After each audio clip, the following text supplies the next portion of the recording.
به نام خدا در سایت repayshiami.com هستیم. نماینده رسمی تعمیرات شیائومی در ایران و تهران.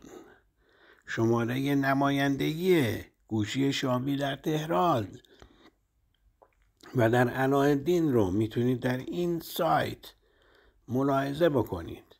کلیه خدمات تعمیرات شیائومی با شماره تلفن 0930 293 0707 آماده ارائه خدمات به تمامی همکاران و مشتریان عزیز هستیم.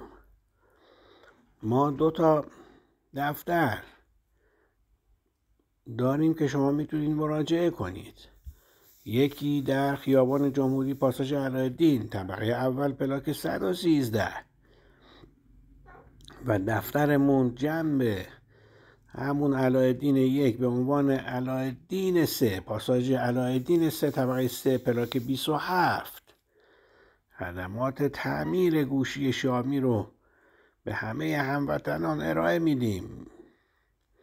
شما میتونید با اطمینان و خیلی سریع به مراکزی که بهتون یادآور شدن مراجعه کنید، هم حضوری و هم غیر حضوری. میتونید از طریق پیک هم گوشیتون رو بفرستید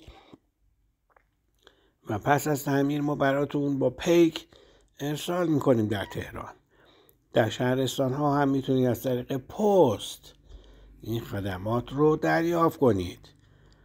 به امید دیدار. خدا نگهدار.